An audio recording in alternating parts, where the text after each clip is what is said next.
তো হ্যালো বন্ধুরা, welcome back. তো চলে এসেছি আরও একটা নতুন ভিডিওতে। তো আজকে কিন্তু এই ভিডিওতে তোমার সঙ্গে কিছু শেয়ার করা আছে, তো সেই ব্যাপারে কিন্তু কথা বলবো। তো তার আগে বলে দিই, যারা যারা এখনও অব্দি চ্যানেলটাকে সাবস্ক্রাইব করেনি বন্ধুরা, তো অবশ্যই নিচে লাল রঙের সাবস্ক্রাইব বাটনে ক্লিক করে কিন্তু সাবস্ক্রাইব করতে একদম ভুলো না। তো বন্ধুরা, তোমরা যেরকম জানো যে আমাদের কিন্তু ইন্টারকন্টিনেন্টাল কাপের জন্য 26 প্রবাবল লিস্ট কিন্তু বার করে দিয়েছে কালকেরই। আর যেখানে কিন্তু অনেক বড় বড় নাম যেটা মিস হয়েছে, যেখানে কিন্তু ব্র্যান্ডন ফার্নান্ডেজ, তারপরে হচ্ছে যে আমাদের বিক্রম প্রতাপ সিং, বিশাল ক্যাথ। তো যাই হোক ভাই, সেই সব বাদ দিয়ে কিন্তু আমাদের একটা নতুন ডেবিউ, নতুন নাম দেখতে পাচ্ছি, সেটা হচ্ছে কিয়ান নাসেরি। তো এই কিয়ান নাসেরিকে যে মারানো মার্কেজ যে চান্স দিয়েছে, সেটা কিন্তু অত্যন্ত ভালো বিষয়। যে কিয়ান নাসেরির মধ্যে যে ট্যালেন্টটা আছে, ঠিক আছে, যে ট্যালেন্টটা আছে, যে মানে তোমার যেইভাবে কিয়ান নাসিরি খেলে, আমার তো মনে হয় পার্সোনাল এক্সপিরিয়েন্স বলে ভাই, কিয়ান নাসিরের যে চান্সটা দিয়েছে আপাতত 26 প্রবাবল লিস্টে, তো সত্যি খুবই ভালো একটা চান্স মানে মানালো মার্কেস রোকার। বাট এর সাথে সাথে কিন্তু আরেকটা যেটা বিষয়, সেটা হচ্ছে গোলকিপার বিভাগে তোমরা যদি খেয়াল করো, তাহলে কিন্তু গুরপ্রীত সিং সান্ধু, আরমিন্দর সিং আর প্রাকসুকান সিং গিলকে কিন্তু নেওয়া হয়েছে গোলকিপারে। বাট আমি একটা জিনিস বুঝতে পারছি না, why not Vishal Kaith. Vishal Kaith last দুটো সিজনে তোমরা হয়তো দেখেছো যে Vishal Kaith top notch performance করেছিল, তার সত্ত্বেও কিন্তু তোমার বিশাল ক্যাথ টিমে জায়গা পাচ্ছে না। এর আগেও দেখেছি যখন আমাদের ইগস টিম এক ছিল, তখনও কিন্তু বিশাল ক্যাথ যখন পারফরমেন্স করেছে, দুর্দান্ত একটা আইএসএল সিজন গেছে, তার সঙ্গে সঙ্গে কিন্তু একটা ভালো পারফরমেন্স করছিল বিশাল ক্যাথ।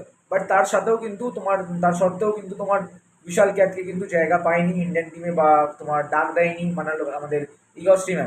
তো এইবারও কিন্তু সেম জিনিসটা হচ্ছে যে বিশাল ক্যাথ কিন্তু এখনো ডাক পাচ্ছে না। মানালো মার্কেস রোকা কিন্তু নতুন কোচের দায়িত্ব কিন্তু এসছে। তো দেখা যাক কি নতুন কিছু পরিকল্পনা আছে, বাট কি কি করছে আমি বুঝতে পারছি না। বাট এখনো অবধি কোনো জাজ করা উচিত না।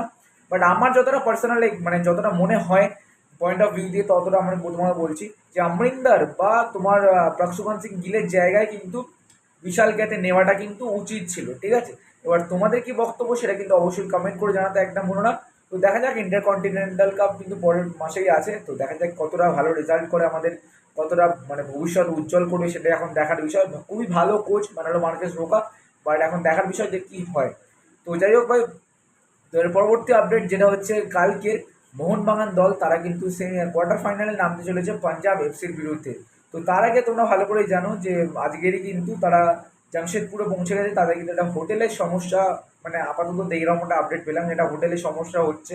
বাট সেটা ফ্যাক্টর না, ফ্যাক্টর হচ্ছে এটা যে মোহনবাগান দলের কিন্তু ইম্পর্টেন্ট প্লেয়ার জেমি ম্যাকলারেন তার কিন্তু এখনও যে চোটটা, ঘাড়ে একটা চোট পেয়েছিল, তোমরা ভালো করে জানো যে অনেক দিন ধরে কিন্তু চোটটা কিন্তু ক্যারি ফরওয়ার্ড করছে। মানে আমরা লিটারেলি আমরা ঘাড়ের চোট কেন খাই, হয়তো একটা কোনো খেলার মাধ্যমে চোট খাই বা শোয়ার কারণে চোট খাই। বাট জেমি ম্যাকলারেনের যে চোটটা, আমরা ভেবেছিলাম যে শোয়ার মাধ্যমে একটা হয়েছিল হয়তো চোট, বাট এখনও কিন্তু চোটটা সারছে না। তো এইটাই কিন্তু একটা চিন্তার বিষয় হয়ে পড়ছে ম্যানেজমেন্ট আর আমাদেরও, কিন্তু সাধারণ দর্শকদের কিন্তু আমাদের এখনও চিন্তার বিষয় হয়ে পড়ছে যে জেমি ম্যাকলারেনের চোটটা মানে কবে ঠিক হবে। আর তোমরা ভালো করে জানো পাঞ্জাবে কিন্তু এখনো আসেনি, মানে তোমার জামশেদপুরে কিন্তু এখনো তোমার কিয়ান নাসির বল সরি আমাদের জেমি ম্যাকলারেন আশিক কুরুনে, এটা কিন্তু মানে যায়নি জামশেদপুরে। তো সুতরাং বলা যেতে পারে আমরা কিন্তু জেমি ম্যাকলারেনের গেম প্লে দেখার জন্য অনেকটাই মানে এক্সাইটমেন্ট হয়ে আছি, যে এক্সাইটেড হয়ে আছি যে কবে জেমি ম্যাকলারেন মাঠে নামবে। তো যাই হোক ভাই, কালকের কিন্তু 4টে থেকে ম্যাচ আছে, কোয়ার্টার ফাইনালে ম্যাচ, মানে মোহনবাগান ভার্সেস পাঞ্জাব এফসি। তো দেখা যাক কে জিতে কালকের ম্যাচটা। তো যেই জিতুক না কেন তারা কিন্তু চলে যাবে সেমিফাইনাল। আর কালকেরও কিন্তু আর একটা ম্যাচ আছে, যেটা হচ্ছে কোয়ার্টার ফাইনাল 4, যেটা হচ্ছে কেরালা ব্লাস্টার্স ভার্সেস আমাদের ব্যাঙ্গালুরু এফসি।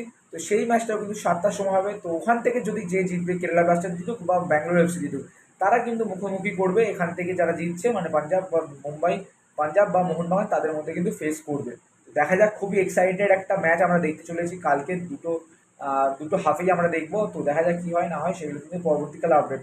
তো চলো বন্ধুরা, টাটা বাই বাই। আর তোমাদের মতামতগুলো কিন্তু শেয়ার করতে একদম ভুলুন। তো চলো, টেক কেয়ার। আশা করছি তোমাদের ভিডিওটা ভালো লেগেছে। ভিডিওটা যদি ভালো লেগে থাকে অবশ্যই শেয়ার করবে আর সাবস্ক্রাইব করতে বলবে না। আমরা কিন্তু খুবই ক্লোজ আছি 2K সাবস্ক্রাইবার, তো অবশ্যই বন্ধুরা সাবস্ক্রাইবটা করে দিও। চলো, টেক কেয়ার।